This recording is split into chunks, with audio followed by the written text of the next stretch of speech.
والصلاة والسلام على أشرف الأنبياء والمرسلين نبينا محمد وعلى آله وصحبه أجمعين. الحضور الكريم، مرحبا بكم في اليوم الثالث والأخير من ملتقى التوجهات العالمية في التعليم الإلكتروني. يوم حافل بإذن الله تعالى سنشهده وإياكم إلى ختامه بإذن الله. يسرني أن أرحب معكم بسعادة عميدة كلية الحوسبة والمعلوماتية الدكتورة مروى المصري لإلقاء الكلمة الافتتاحية لليوم الثالث.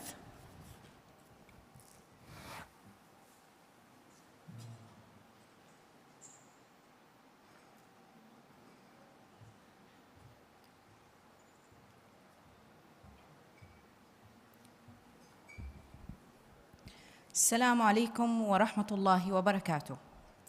نرحب بالحضور الكريم في اليوم الثالث من الملتقى السنوي الثاني حول التوجهات العالمية في التعليم الإلكتروني. أهلاً بكم وسهلاً، وشكراً جزيلاً على تشريفنا اليوم بحضوركم.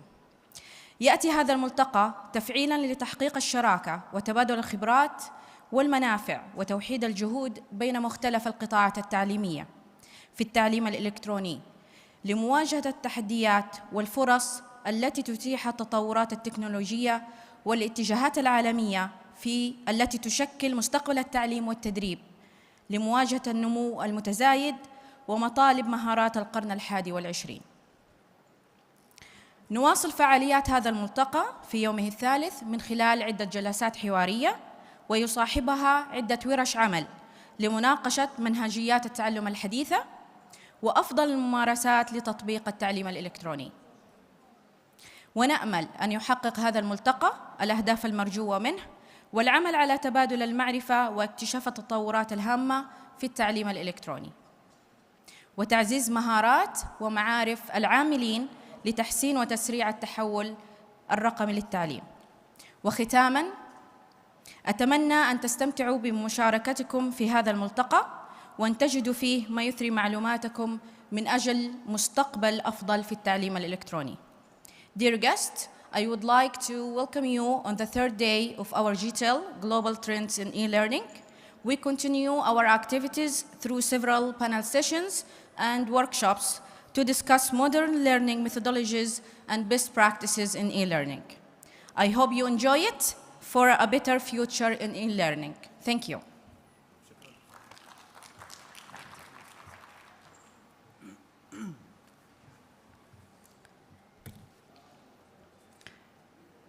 الحضور الكريم، يسرني أن أرحب وإياكم الآن بسعادة عميدة الدراسات العليا الدكتورة نسرين بنت سعدي بن فرحة للبدء بأجندة اليوم الثالث للملتقى.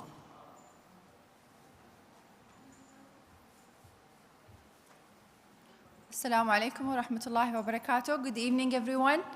I welcome all our eminent speakers and guests from all over the world who came from different walks of life to share their experience and their knowledge with us today. We will start with our sixth keynote entitled Toward a Sustainable E-Assessment Critical Factor, presented by Professor Adam Marks, the Chief Academic Officer and the CIO at Edoval Education Group. Welcome, Professor Adam. It's a pleasure to have you here with us today. Welcome.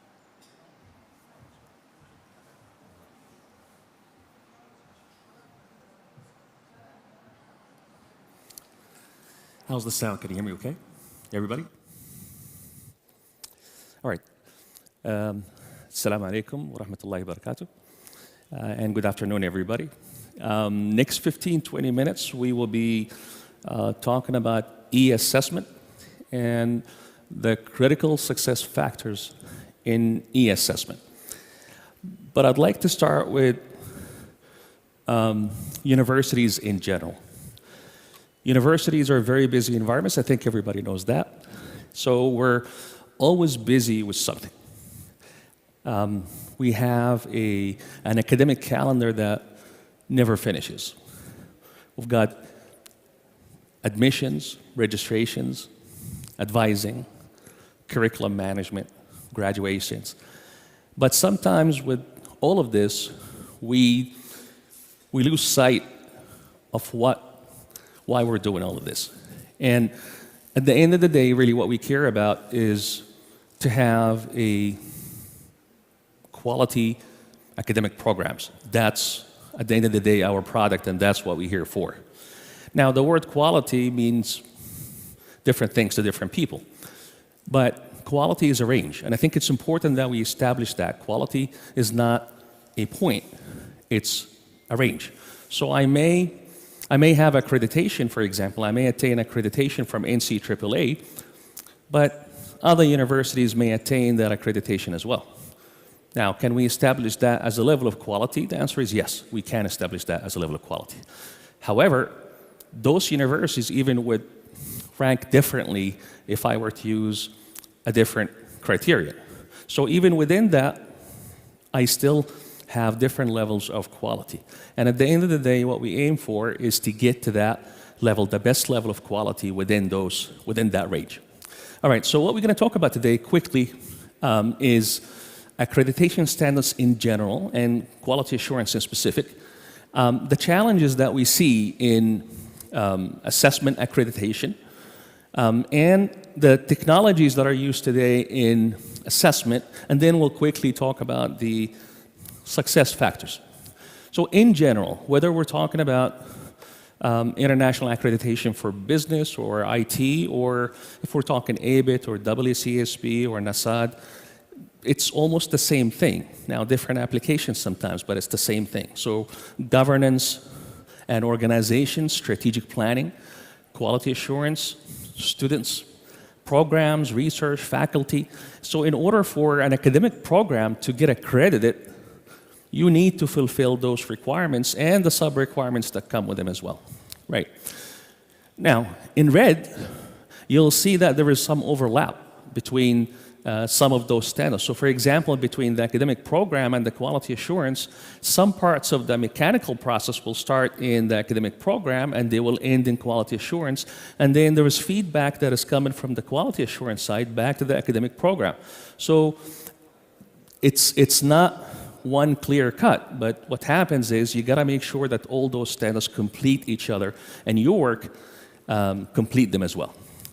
So if you were to wear two different hats to look at the quality of an academic program, we can look at it from students enrollment side. So we have a program that attracts students. We've got numbers, identify gaps and take corrective measures, and you can align to best practice and then show the effectiveness of that program. But also you can look at it from a return on investment side and look at the cost and revenue of that program. So it's not just one. When we look at academic program, we're looking at it from two different perspectives. One is business and one is academic, especially if we are a private university.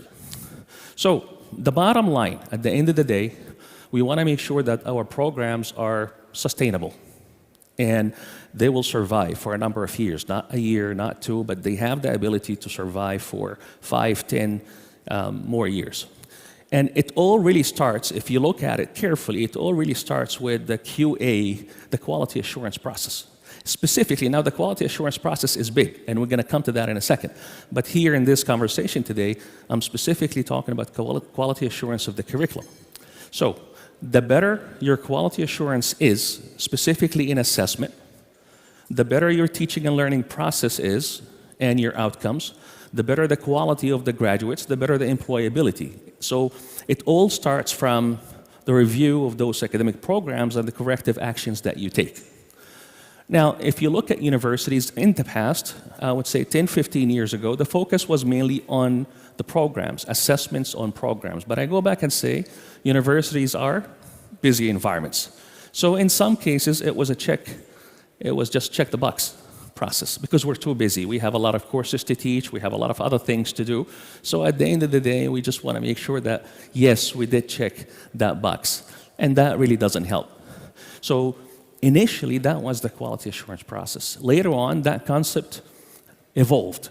That quality assurance, in fact, transcends just the curriculum, because if you have good curriculum, but you don't have good faculty, then you're going to end up with low quality delivery of the content of the program. So now quality assurance is much, much bigger than just the curriculum. And here we're going to specifically just look at that because of the time that we have today. But whenever we look at program reviews, especially by external bodies or inspectors or commissioners, we see a lot of syllabus inconsistencies. That's one thing that we find right away. So you have 2 or 3 people teaching the same course, and they have different learning outcomes. They have sometimes different description. The content or the coverage is different. Sometimes the assessments are different, and that would lead to different results at the end of the day when it comes to assessment. So inconsistencies in syllabuses is one thing. You look at the transcripts and you look at the graduation audit and you look at the courses there, and they may not exactly match what's in the study plan. So there's a lot of things that you can spot right away in order to find out if the university has a solid quality assurance process or it doesn't.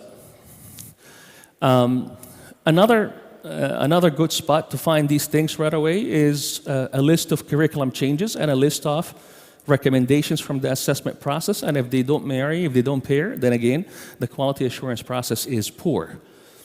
Right away you can find that. What else you can look for? You can look for the number of courses or the number of PLOs or program learning outcomes that have been examined for each program.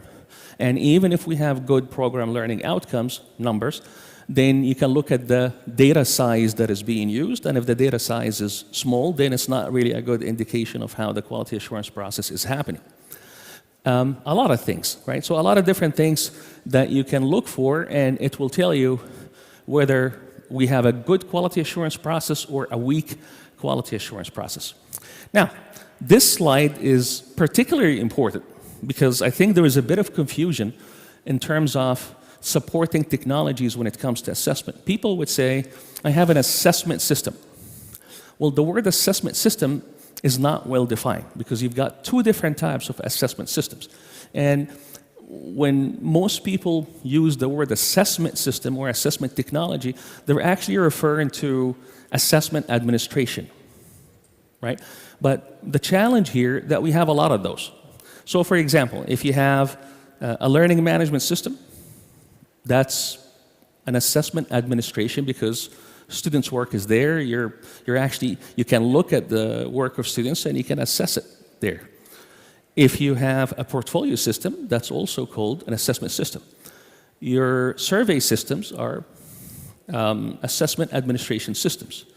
Any end-of-course evaluation, exam software systems are considered assessment administration systems. So what happened here, you end up with a whole lot of administration systems, assessment administration systems, but what you don't have is a place to take all that data, and that's what I'm referring to as assessment reporting system, right? So what do you do with all of this? You're collecting, but you're not really analyzing.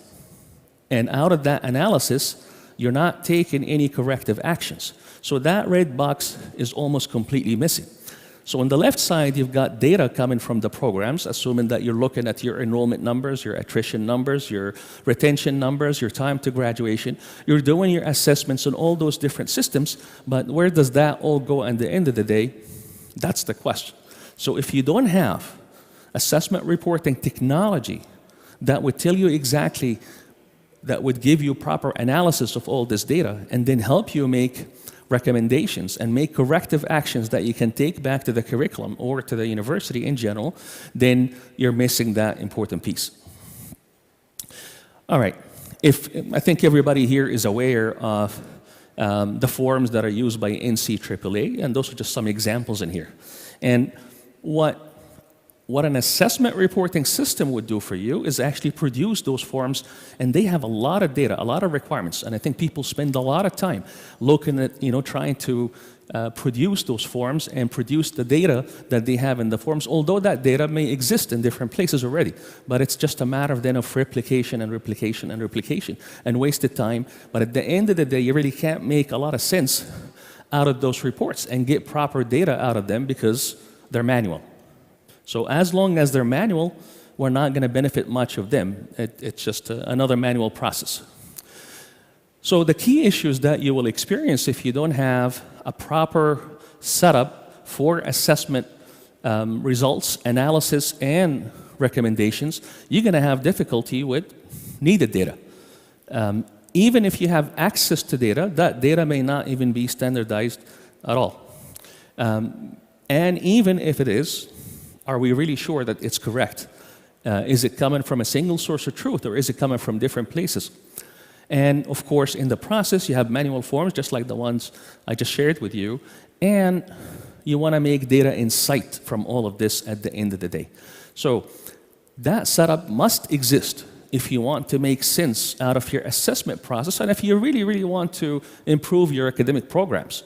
Again, that should be always the target at the end of the day. Okay, so the critical success factors, and that's been done in a study that we conducted in the past 2.5 years. If you look at it, you'll see that the first thing and the most important thing in any e-assessment process was actually the policy. If there is a policy, you've got backup. If you don't have a policy, then people will treat assessment as, I don't need to do it. So policies and procedures are critically important for you to have a solid assessment or e-assessment process. The next thing is the strategy. And what I mean by the strategy, you've got 3 different options. And you could go with what we call centralized strategy. So that means you have an office like the Quality Assurance Office or the Strategic Planning Office or the Institutional Effectiveness Office.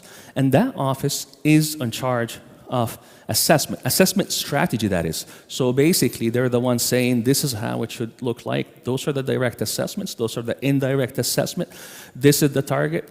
And that process is completely managed by them. It could be something like common assessments or something like that. But that strategy is coming from a centralized location that is in charge of e-assessment in the entire university.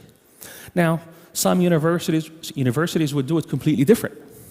So they would do it completely decentralized, right? So that office would back out of the process, and then they would leave it to the colleges.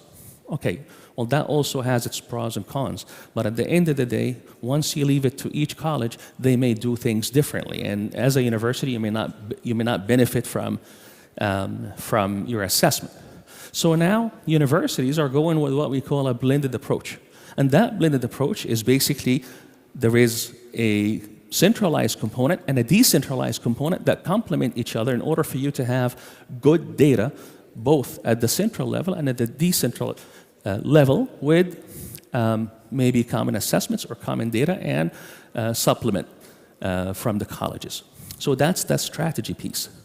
Now, you may have a centralized strategy, but in terms of administration, it could be decentralized. So again, the administration of those tools actually matters. And you could have a centralized strategy with centralized administration, or decentralized with decentralized, or again, what we call blended. Now, assuming that you have the policies and the strategy and the administration figured out, now you need the technology. So now we go back to the previous couple of slides.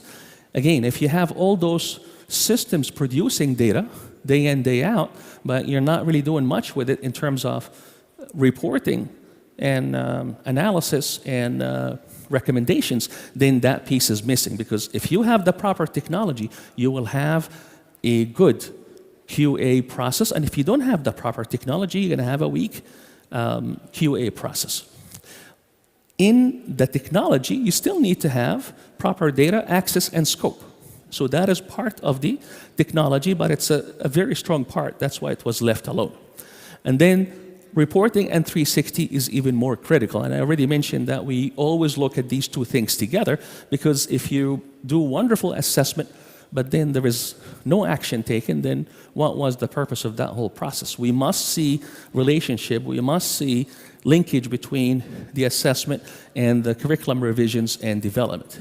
So if you look at this, the critical success factors, 50% are actually technology related. And that's important for you to understand, that you must have proper technology setup, data setup, reporting setup, in order for you to have a proper QA process that would include policies, structure, strategy, and administration.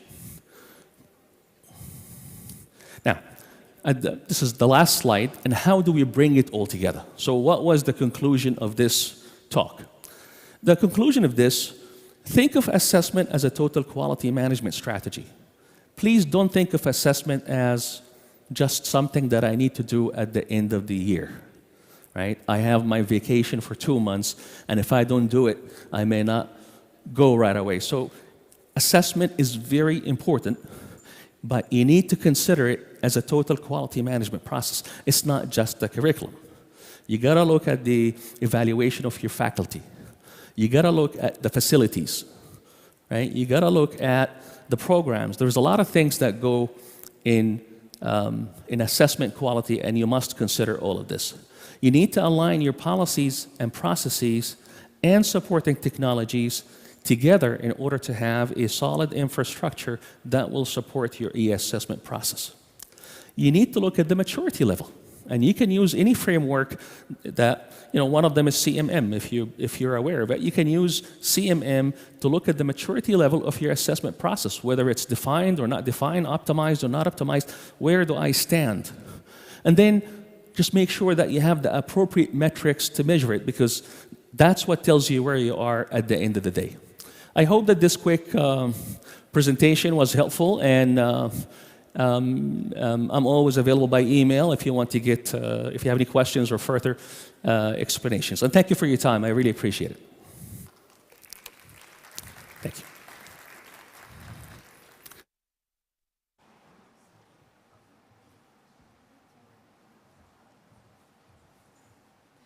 Thank you so much, Professor Adam. We would like to present you with a token for our appreciation. If you wouldn't mind to remain on stage, please. Thank you.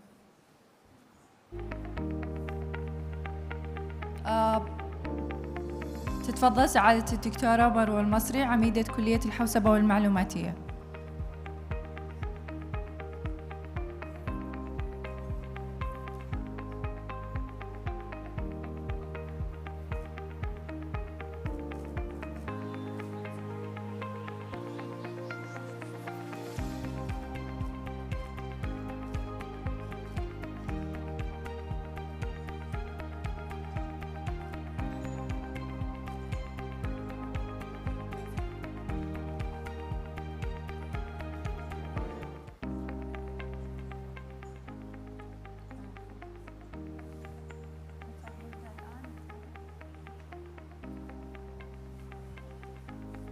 Now we are pleased to present to you our panel 6 that discussing the topic Rethinking Learning Towards Education 4.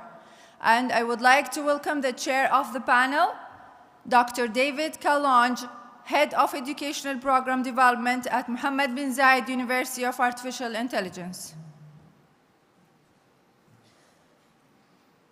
Welcome, Dr. David. We're pleased to have you here with us.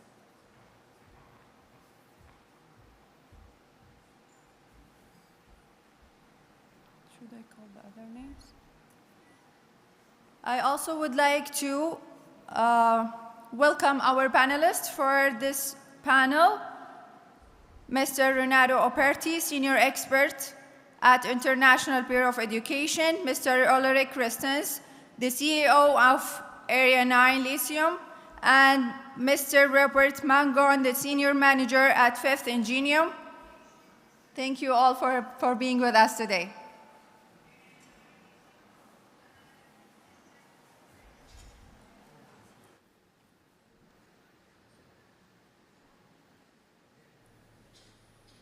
Good afternoon, everybody. Marhaba. Thank you for attending this panel, which is panel 6, almost the last panel before the end of the conference, so a bit of pressure here. Before we start, I would like to introduce very briefly the panelists. As introduced by the acting dean, where I am Dr. David. I am at Mohammed bin Zayed, University of Artificial Intelligence. It's a new university launched in 2020. We are graduate level, and we are doing AI and robotics and computer science.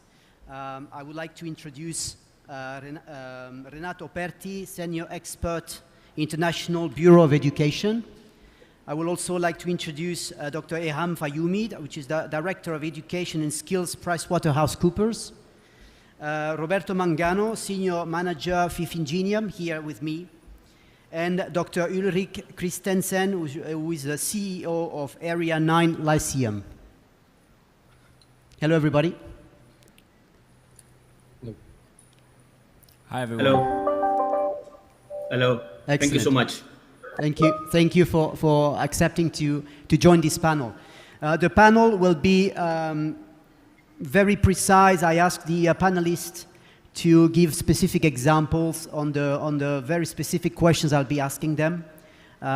We won't be taking any questions at the end.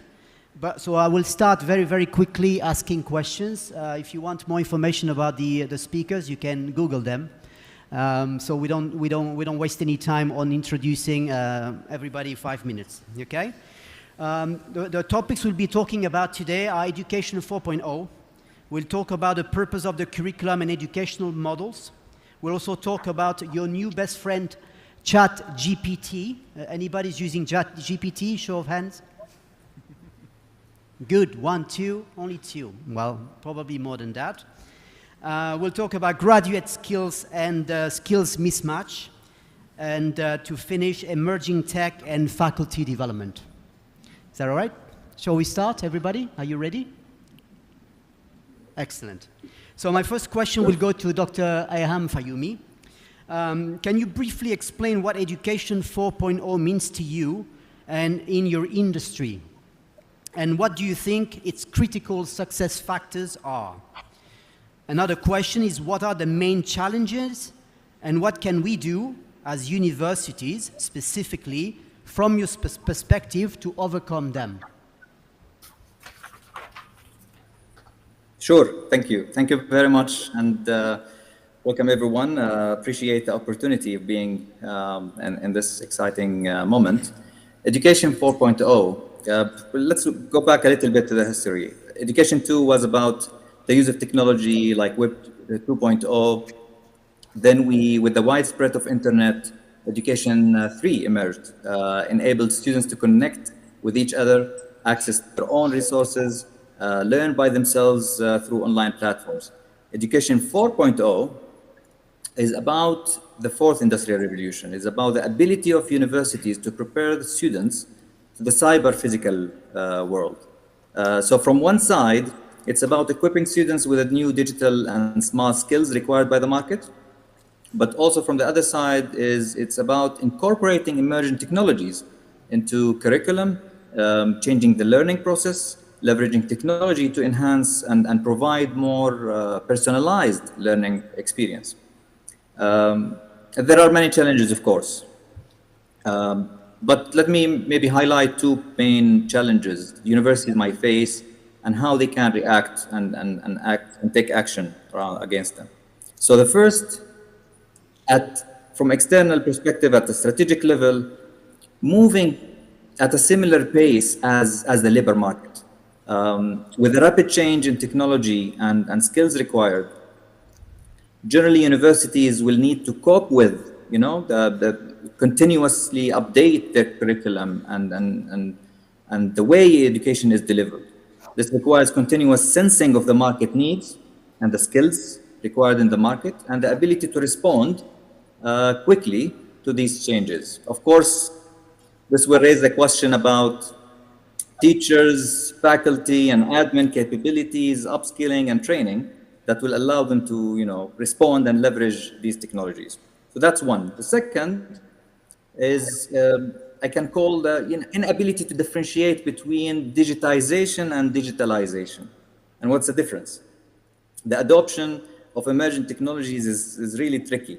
And it's not about only transferring the traditional way of doing things and but just using technology. It's about, like, for example, giving a lecture, a two-hour lecture through Microsoft Teams instead of, being in the class, or conducting an assessment with list of questions, multiple choice questions, but through Blackboard. It's not about that, but rather it's more about, rethinking the educational environment and redesigning it, and thought of that education, the environment differently, using technology and having technology in mind from the beginning while designing this environment. So that makes a huge difference, and that's digitalization of technology of the educational process using technology rather than the digitization of technology. So these are the main couple of points I want to mention. Thank you. Thank you very much. So if AI has all the answers, universities must change the questions. This was an article in the Age, 24th of January, 2023. So Dr. Ulrich, I have a question for you. As an industry leader, what sort of existential questions you reckon should universities be asking themselves? Do you think we should completely rethink our educational models, as mentioned by Dr. Eyam? And if yes, what would you specifically suggest? Thank you very much for the question. I think that there is an interesting dilemma in this, which is that ChatGPT and other technologies will be able to provide specific answers. You can even ask for an answer and get it to correct itself and say, what is the flaw in the previous answer you gave? So I think that's definitely something that's going to challenge us. And we can either respond, as some schools are responding right now, saying we need more pencil and paper tests so that we can avoid people being exposed to this technology, or we can completely rethink what is it that we as humans should do in the future. And a dear friend of mine, whom I'm writing a book with right now, Tony Wagner, already many years ago when he wrote the Global Achievement Guide, said we have to focus on a different skill set. He called them the 7 survival skills. Just quickly summarize them. Critical thinking and problem solving is the first. Collaboration across networks and leading by influence is the next. Agility and adaptability, initiative and entrepreneurialism, resilience, accessing and analyzing information, and curiosity and imagination. So those 7 survival skills are examples of something that is in a different dimension than where we normally just try to equip our institutions and education organizations to store as much as we could on human hard drives so you could access it later. A lot of that knowledge will not be necessary to be stored the same way. But, and there is a big but here, which is, unfortunately, and this is a controversial statement, but I'm quite certain about it, I think we will have to learn more of that kind in the future, not necessarily the same kind as we did in the past. Because in order to stay relevant, one of the unique abilities we have as humans is the ability to go to detail, back to big picture, down to detail somewhere else. And in order to be able to do critical thinking, exhibit entrepreneurialism, you can't wait to just get specific answers to specific questions. You will need to be able to synthesize this in your head. Right. And unfortunately, that requires a lot of building blocks to play with. So my prediction is we both need to rethink the overall goals, and we need to find ways to learn even more, but not necessarily the same way as we did in the past, with a goal of passing exams, but with a goal of being able to solve really hard problems that technology cannot do. So in short, I think that the statement that has been circulating on the internet for a couple of weeks now, which is anybody who's afraid of being substituted by a computer is wrong. They will be substituted by a human aided by a computer. Thank you very much for this. Roberto, we would like to hear your views. Do you think mixed reality could help academics teach and engage students better? Well, definitely yes. I believe that already in the last couple of years, we have seen how, because of the pandemic and like the change into the education sector given by this event, let's say, has reshaped education itself. And we have seen a usage of technologies that were, let's say, already available. We were mentioning before, let's say, using of Teams and Zoom to give, lectures to students that were not physically together with the professor. But definitely mixed reality is going to bring, and is bringing already in different sectors, especially in education, the ability to bring people together in a more immersive way. So it's not just going to be anymore a passive kind of a learning experience, especially for the students, but it's going to be, and it is, way more immersive and way more interactive. And this enables the students to learn with a physical, or let's say a phygital mix between physical and digital interaction that helps them remember more and be more engaged, and therefore having a more information retained in the future. That was proven by many studies already. So definitely it is one of the technologies that is going to reshape education, and it is already doing it. Thank you for this. Thank you. Renato Perti, I have a question. Over to you. COVID-19 has changed education. This is undeniable in Saudi and all over the world. The way we engage students, the way students engage with faculty, the way students engage with each other, and how we approach technology. What are, in your opinion, the major curriculum transformations post-pandemic, using tech or not, that you have observed around the world and that are here to stay? And what are, in your opinion as well, the lost opportunities? Thank you so much, and great to listen to our colleagues here. We are in a moment of a turning point in mankind. Either we transform education, or education is going to be irrelevant for the younger generations and for the future. So we need to put the emphasis, and one of the elements that come from the pandemic is the urgency to rethink education. And that was the Transformation Education Summit called by the UN Secretary General Antonio Guterres, where transformation of education is put on the worldwide scenario. Today we have a great opportunity to transform education because countries are coming together on understanding that it's not only about flexibility, it's not only about adaptation, it's not about reforming, but it's about transforming the spirit and the matter of the education system. And that implies rethinking the purpose of education and rethinking the purpose of curriculum. And here comes one thing that's important to understand, that rethinking the purpose of the curriculum implies cementing, implies laying the foundation for more sustainable, for more inclusive, for more democratic, for more pacific societies. I mean, there is a need to restructure all the syllabus. Our syllabus today in higher education may be relevant to the complexity of the issues that our younger generation will have to face in the coming future. And it's not a discussion about technology, as our colleagues has very clearly said. It's about a discussion about education, using technology as a driver for democratizing learning opportunities, for democratizing learning processes, for democratizing learning outcomes. So we are in a moment in our history of mankind where we need to rethink education if we want to cement better future for the younger generation. And let me tell you this, or share this. In UNESCO, we are seeing that this pathway of transformation is critical for sustainability. And we are talking about sustainability of the future. We are not talking about only climate change, biodiversity. We are talking about coexistence, about dialogue among different cultures, about social sustainability, economic sustainability, cultural sustainability.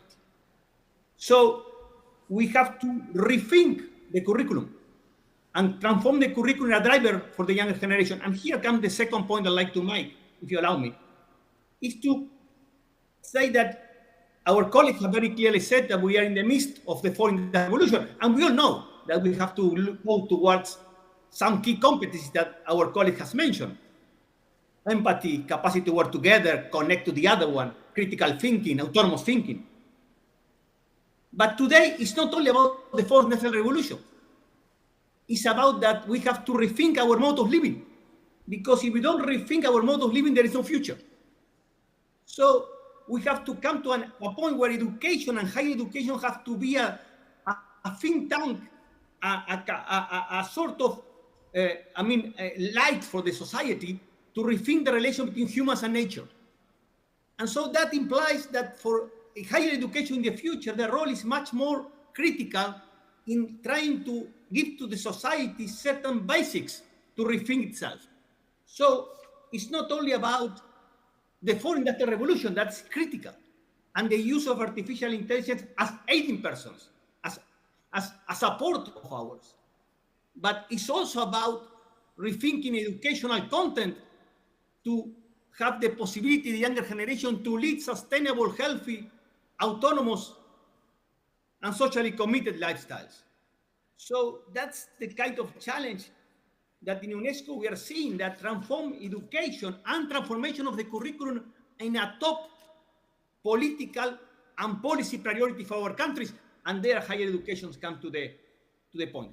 And finally, to say that that implies what our colleague has very clearly mentioned, implies rethinking the educational settings, implies rethinking the educational environment. It's not about the technology of using the instruments. Instruments are useful if you are clarity what you want the instrument for what. So we need to rethink how education can facilitate more ample settings, going toward to what we call in UNESCO the hybridization of education. I mean, combining face-to-face and in-person and distance education to support learners, to support learning. So we have to rethink all the ecosystems of educational provision, settings, and environments to democratize learning. Back to you. Thank you. Thank you very much. We can feel how passionate you are about those topics, and putting the human first and the tool second. This is very important. I have a question for three of the panelists, Mr. Roberto Mangano, Dr. Hayam, and Dr. Ulrich. ChatGPT, and then we need to address the elephant or the camel in the room, has been banned in schools from New York to the UK to New South Wales in Australia. The Australian Group of 8, which is the Ivy League in Australia, has announced more pen and paper exams and assignments, as mentioned by Dr. Ulrich. While universities in South Australia, Flinders, Adelaide, and UniSA will start adjusting their policy, so long as it is disclosed, to include its use. So they say, and I quote, "Instead of banning students from using such programs, we aim to assist academic staff and students to use digital tools to support learning."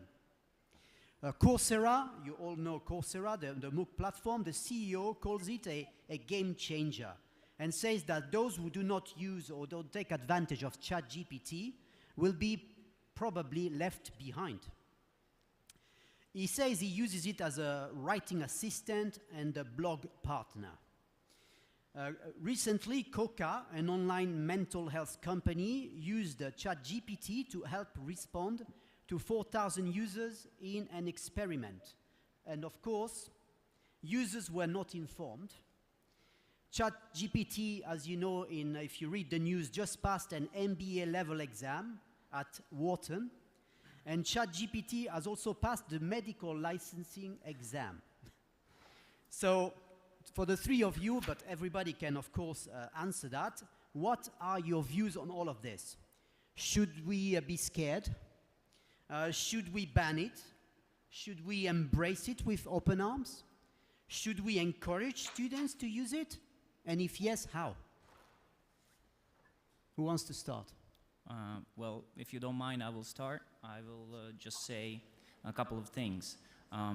This is a revolution that is here, is happening, and if we look in the past, for example, just with the smartphone, even the smartphone itself was a revolution, and the fact that having a technology that can bring you information doesn't mean, or maybe solve some of the problems that you're asking, doesn't mean that you should be scared or you should be, banning it, in my opinion. We should actually teach how to use it, and especially teach and push on the critical thinking on using this technology, because if people are aware where this information comes from and how this information comes from, they can be critical towards what they're going to read as an answer. Yes, it passed an MBA exam. Yes, it passed a medical exam. Last week with my colleagues, we just tried to give him a small exercise from a bachelor degree exam in computer science from my university in Milan, Italy, and it failed completely. It doesn't mean that everything that you get as a response is actually true. So you should be aware of this as a user, and that's where the education should be, teaching users how to use it. I leave the rest of the answer to my fellow panelists, but I just want to remind you all one thing. Everybody nowadays has a phone in their pocket, and not everybody realizes that that phone in the pocket that you have is billions of times more powerful in terms of computing power than the computer that brought the man on the moon in '69. And we are using it to spend hours watching videos on TikTok and social media and stuff like that. While it's a huge source of knowledge. So the question is not in the technology. The question is in how we are using this technology. Thank you very much. The other panelist? Dr. Ulrich, Dr. Ayham, or can you hear us? I think there may be. Can you hear me? Yeah. I think there may be three things that are important. First of all, I think that I'm not too surprised that it can pass a medical licensure test. I'm a physician, and the way all testing is done is from a paradigm that has been obsolete for decades. Of course, ChatGPT can answer those questions. There's specific sampling questions that are meant to check whether you've been through everything, and because it's sampling, the underlying logic is probably you have read everything and understood most of it. That's not a problem that it can do that. It's not a problem either that that students are using it. I actually find it amusing that people are responding, maybe with a little bit of pathological professionalism behind it, but I find it amusing that some schools are responding with bans. It's completely, in my opinion, it's quite completely ridiculous to approach it from that angle. What we should rather say is this technology is coming whether we like it or not. Let's teach people how to use it. And a good recent example of it is, a couple of recent examples. One of them is that if you teach people to ask the right questions, the technology becomes a lot more powerful. And when humans are getting those ideas about how to use the technology, it's the same way as when man initially got cars or airplanes, we were really scared of them. Now we figured out how to use them. And I think it will be the same with this technology. And an example that has been circulating for the last few weeks is that if you ask ChatGPT to do group work, basically pretend that it has different angles on it, you get a much better answer to much more complex things. But it was a human who got the idea to use it this way. So I think that this is truly a matter of finding the right ways to teach kids how to do this and stop the existing assessment paradigms, which of course they will not be useful in the future. We will have to find different ways to assess true mastery of what people have learned and what the education systems are bringing. But I don't think it's a good idea to go back to pencil and paper tests. I think that it would be an enormous regression for mankind. I think that will truly leave us behind and leave the kids behind. Thank you very much. Dr. Ayham?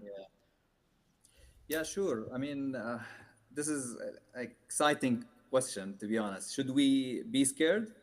Yes, of course we should. We should be scared of the missing opportunity. ChatGPT and maybe other technologies are changing the way we do things, the way we teach and learn, or even other jobs.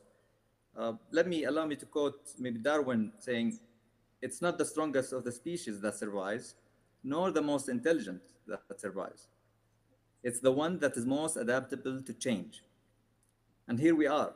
We can all agree that institutions that are able to adapt and embrace change will have higher potential. I agree with my colleagues. Basically, we should embrace these technologies, but again, keeping in mind that it's not about adding or plugging in this into the current system, because we need to consider that it might not work in that way within the existing system, but rethinking. And again, I'm emphasizing on this point, the whole process and how it can be leveraged correctly. So people will adapt, and change their roles in the future. Teachers will need to change, or basically they are changing their roles. Teachers are not the source of knowledge anymore, but rather, the facilitator of the education process. And this is due to technology, of course. The same applies to other jobs. So some jobs will disappear, but others will emerge. Thank you, Dr. Ayam. Let's stay with you. I have another question for you. Some would say with ChatGPT, anybody, even a kid, will be able to create a powerful marketing plan or financial model. So my question to you is, why study at a business school or university?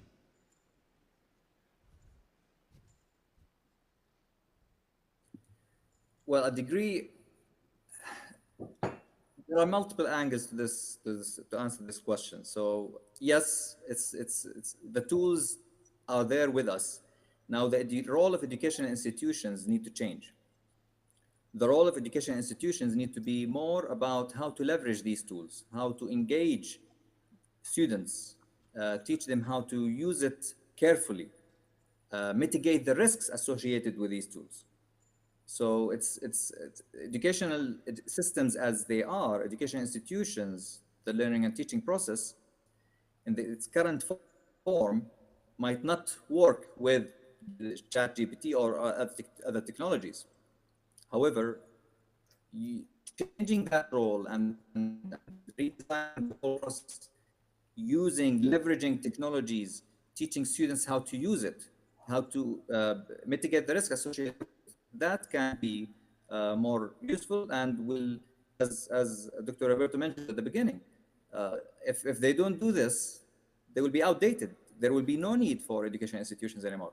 So, and that's coming. That's changing continuously. Thank you. So, by the way, today Amazon just warned employees not to share confidential information with ChatGPT after seeing the cases where its answer closely matched existing material from inside the company. So be very careful what you input on ChatGPT. Renato Operti, do you think those AI tools, not only ChatGPT, but all the multitude of AI tools now available, can help disadvantaged students access learning in a more effective way? If yes, how? If not, why not? Yes, let me start by emphasizing one point that was mentioned by the panel, that is, the discussion education is not about the tools. It's about clarity in what we want to educate for. The for what, and the how. To educate, to learn, to access. And tools are a driver for that. Element that stimulate that.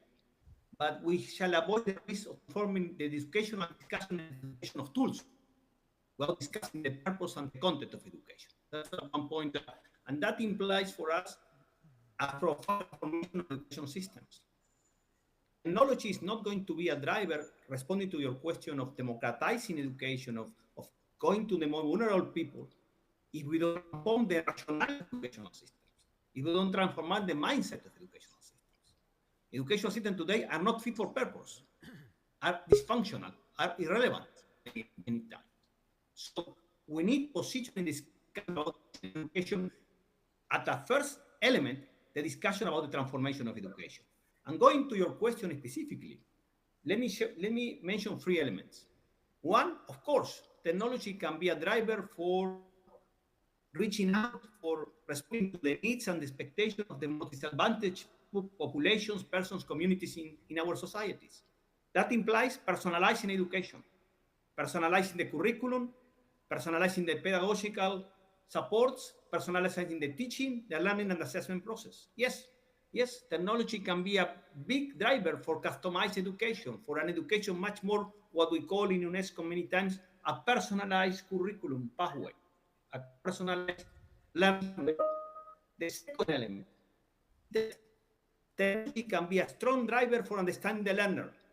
One of the main takeaways, and in Saudi Arabia we saw that, of the pandemic, is that we much better understand the learner as a person, as a human being. The point of departure of education is not the student, it's the person.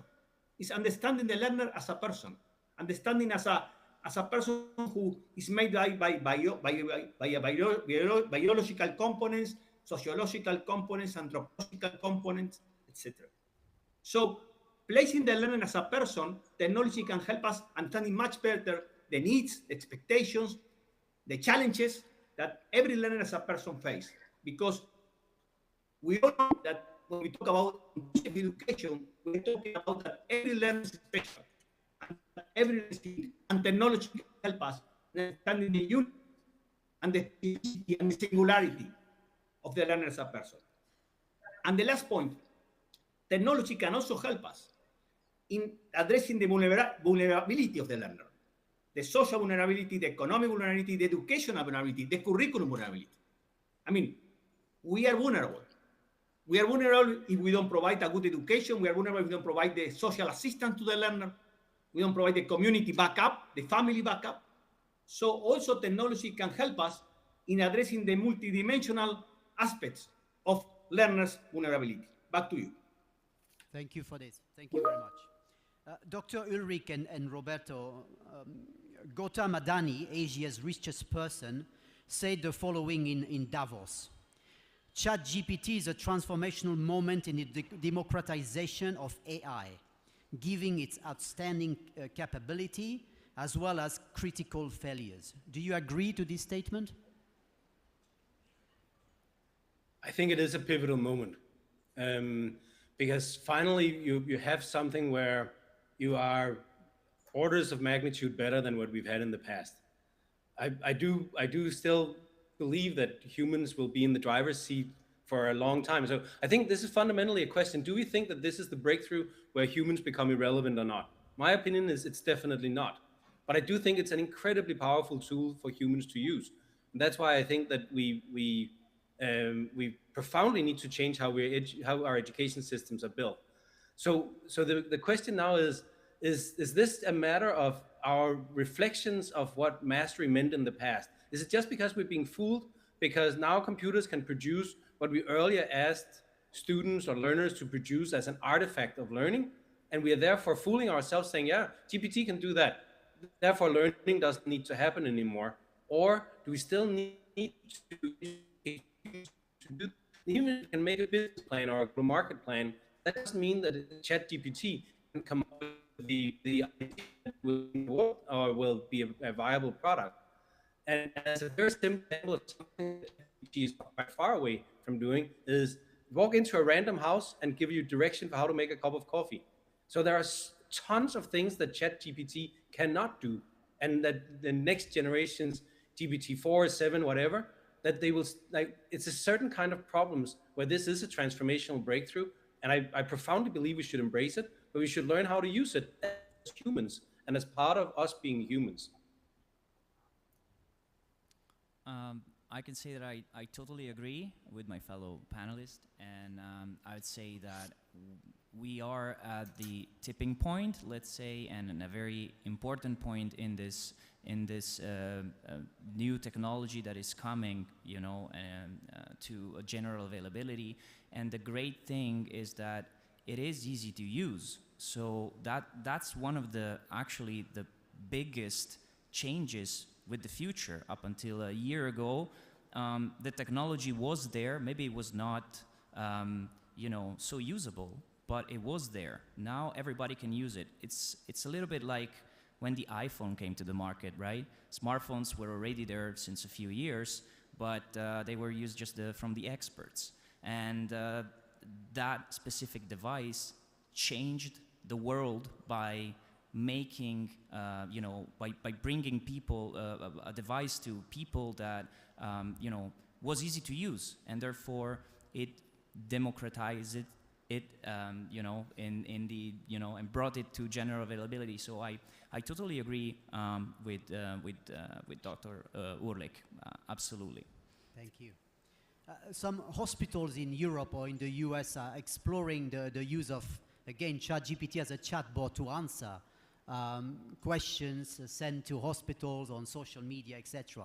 So there won't be any human answering you. There will be an automatic chatbot, like when you order online things. So my last question on ChatGPT will be for Dr. Heyham. Do you think ChatGPT will destabilize white-collar work, as argued in an article published in The Atlantic on the 20th? If yes, how so? If not, why not?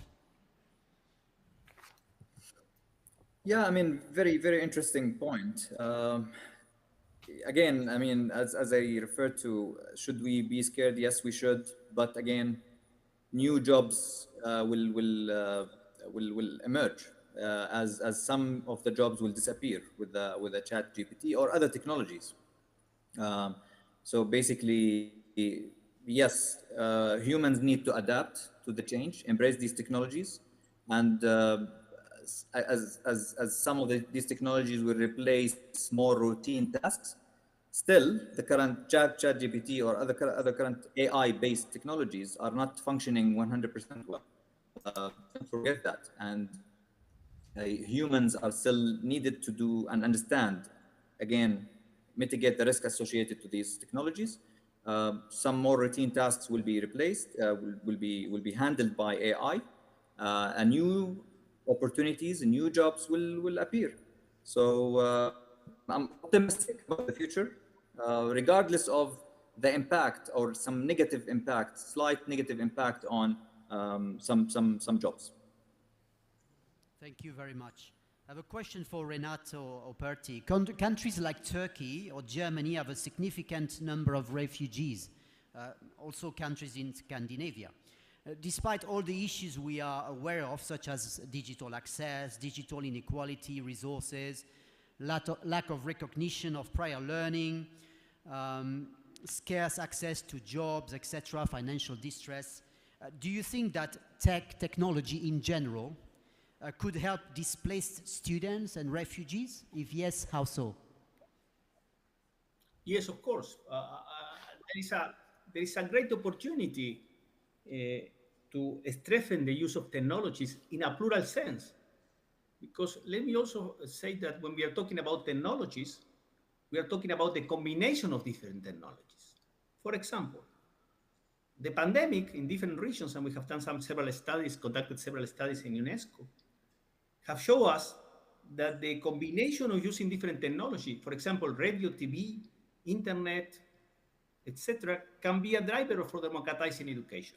I mean, technology have to be very much contextualized to the context, to the cultures of different countries. I mean, technology is not something neutral. Technology have to be owned, have to be appropriated by people to use it. And of course, when you're talking about refugees, we are talking about displaced persons, you're talking about marginalization. Technology can help a lot in one element that is key for us. That is moving towards what we call hybrid education.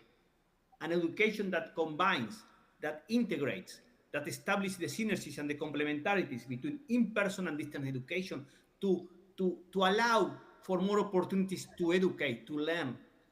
And that implies a big change, a big paradigm change in the role of teachers and educators. Because educators in a much more technological environment, in a much more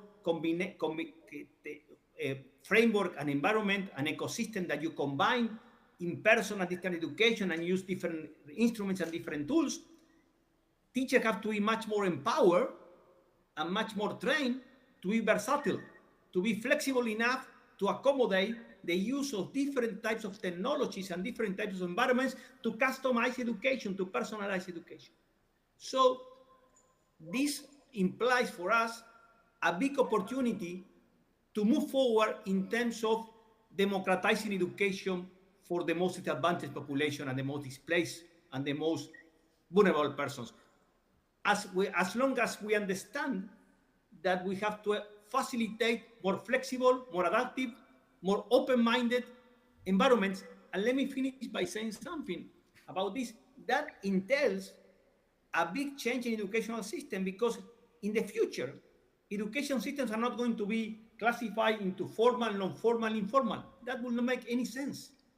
We will have different types of learning environments that will reach out different populations, and there's going to be a new engagement and a new relationship between families, schools, communities, learners, teachers, and we will learn anywhere, in any moment.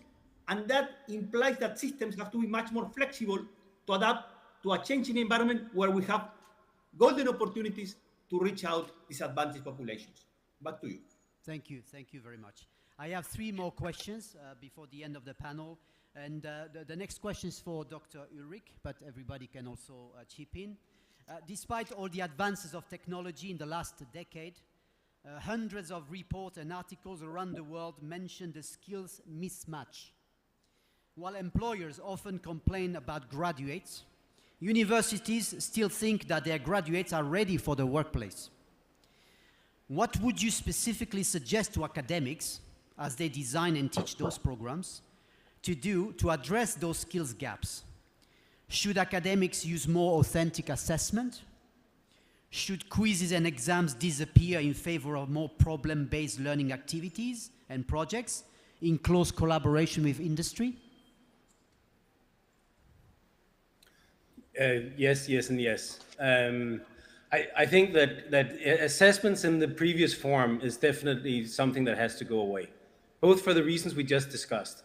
It would be ridiculous to assess people. Already today, we use a very different method of assessment for anything but the multiple choice test than you did in the 70s.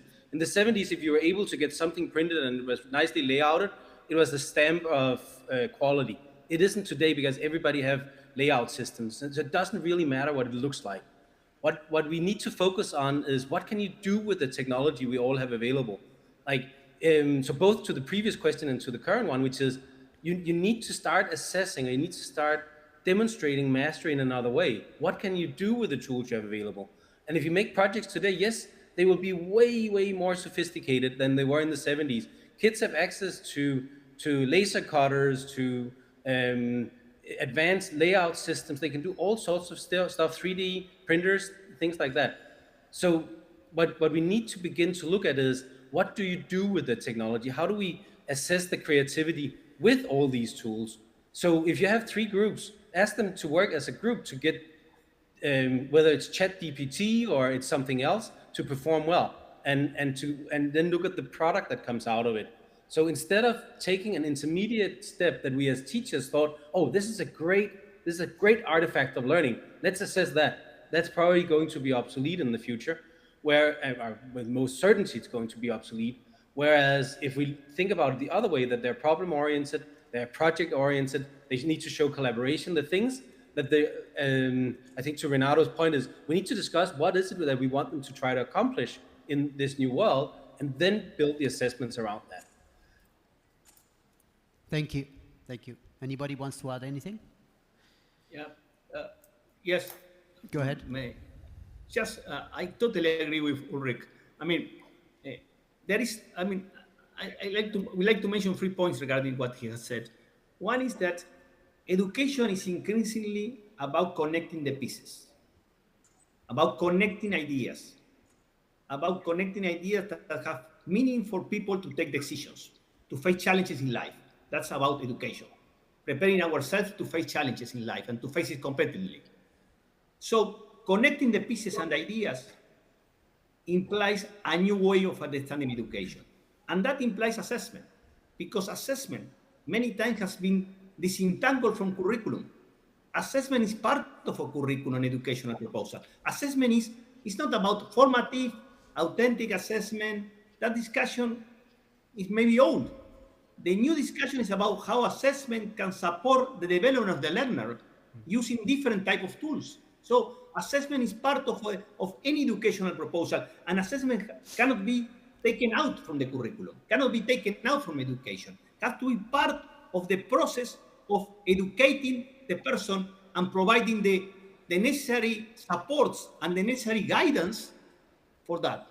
And lastly, also, today, when we are talking about a new educational ecosystem, we are talking that teachers and learners are co-partners, are co-agents, are co-developers of education. They are not in a separate role. They are in a more integrated role. The problem in education is that we are accustomed traditionally to fragmented roles, to silos approaches, to silos intervention, to silos disciplines. And today it's about connecting, it's about partnering ourselves to really make a difference in the life of people. Back to you. If I may add one last point, I think the critical role for education in the future is to teach people and teach the learners how to learn, so that they're ready for the future. So it's in some ways, and a colleague from the region often refers to this as like when Benetton started distributing undyed cloth, and then when they knew what the fashion colors were, they would dye it locally into those colors. I think in many ways what we can do is in the future to prepare learners as generic learners who are able to learn anything. And then whenever you need it, you're flexible and plastic, as opposed to thinking that you're leaving graduate school and now you're done. Now you have to go work for the rest of your life. I think that model has been outdated for a while, but it's completely stone dead now. Totally agree. I'll just chip in and saying that I totally agree with my fellow panelists, and I would actually also say that the technology today allows the students to be also content creators for the lectures themselves. And this is very interesting because they learn by doing, they learn by teaching, and they learn by collaborating. So this is very good, also for the assessment itself, but also as a part of being a community and working together. And this is, I believe this is a game changer. Thank you. A very interesting point. You know, you have a journal of students as partner, so you may consider publishing in that journal. It's based in the UK, and it's very interesting to always include students in the assessment process, in the design of courses and programs. That's very important and crucial stakeholders. My last two questions, because we have only 8 minutes left. Questions for Roberto and Dr. Eham. In the last 3 days, we heard the following terms on multiple occasions: personalization of education, adaptive assessment, data analytics, and the use of virtual mixed reality to design meaningful curriculum and assessments. It all sounds very nice and very smart, but oftentimes these terms are used only by university management. I'm sorry, straightforward question. There are a zillion tools in the market, some more useful than others, and our academics, some of you are in the room, are very busy with their large class teaching and research. I am sure many in the audience can relate to that. So what specific, useful, emerging tech do you think can be easily adapted by academics or students that would reflect the tech tools used in the workplace? Interesting. Of course, if you allow me to get this quickly, there are many tools. There are many tools, as you mentioned. We normally, within PwC, we talk about the essential 8 emerging technologies and their impact on the education and maybe different sectors.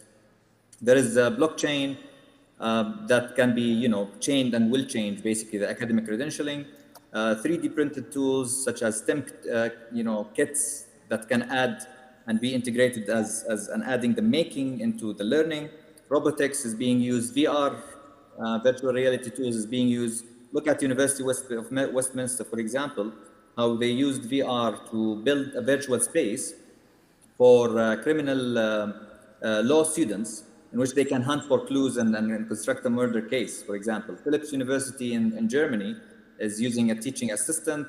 Deakin University is well known in Australia and doing great job in adopting technologies like creating what they call the Genie, which is a combination of chatbot, AI, voice recognition, predictive analytics to create more intelligent virtual assistant.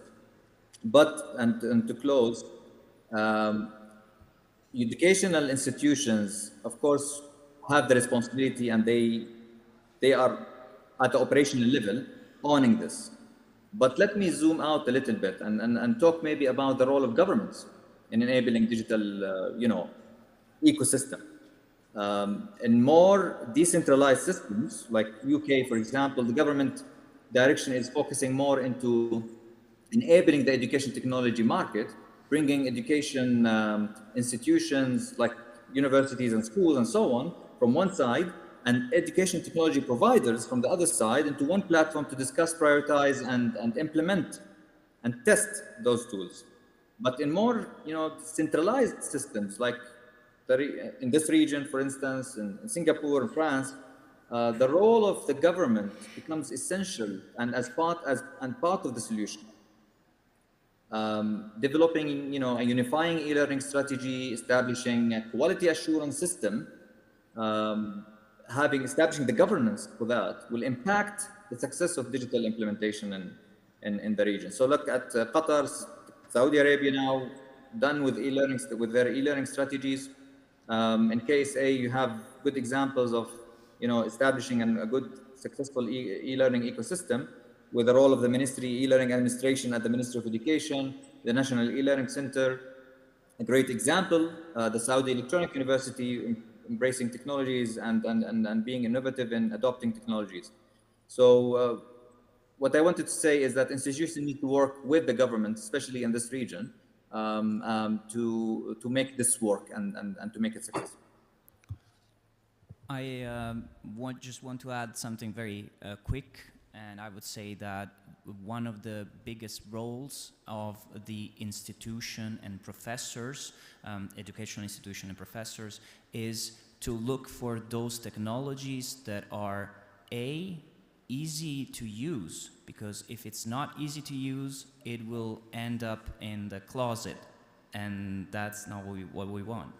And the second thing is that they should look for those technologies that have an open approach. So those technologies where the technology is not trying to replace the teacher, but actually empowering him. So the professor should be able to take his knowledge, bringing into the technology, into the platform, and then augment or enhance the learning experiences with his fellow students, with the students, and not looking or, let's say, falling for those technologies which have a very closed approach and require a lot of training or a lot of knowledge that, as we were saying before, then will make the professor lose his time that doesn't have. So that should be something that should be looked into in the choosing which technologies to implement today and in the future. Thank you very much. We are reaching the end of this panel. We have 3 minutes left. You have less than 1 minute each to do some concluding words. Please, can we start with Dr. Ulrich? Yes, very briefly, I profoundly believe that humans are here to stay. And I think that we all have an obligation to figure out how to work with technology and not fight it. And I think that there is enormous untapped potential in changing the way we learn and teach. Renato, please. We are in a turning moment of our history of our mankind. We need to desperately transform education in a systemic way, and technology can be a strong driver to democratize education to reach out the most vulnerable populations worldwide. Thank you. Dr. Ehan, please. Sure. For me, success is basically pretty much linked to the partnerships between educational institutions from one side and the government, and between education institutions and the employers. Involving and engaging employers into the learning process now is more important than ever.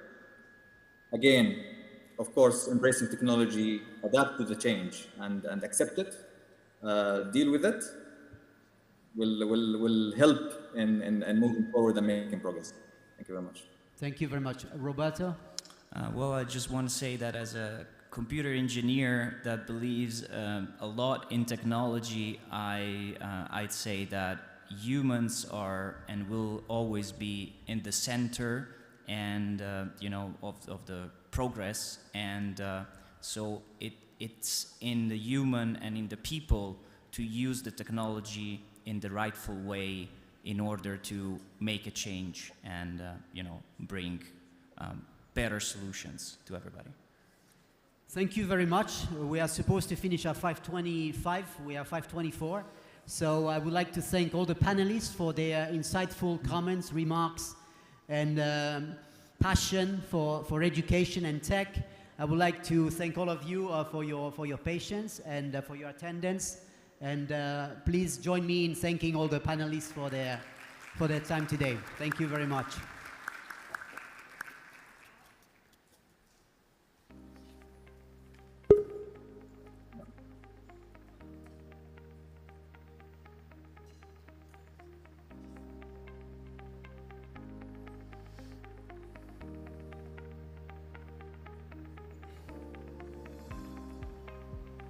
Thank you.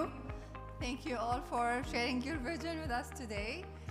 If you would like kindly to remain on stage, so we want to present you with a token for our appreciation presented by Dr. Abdulaziz Al-Hammadi. سعادة الدكتور عبد العزيز الحمادي رئيس اللجنة التنظيمية أو التنفيذية للملتقى.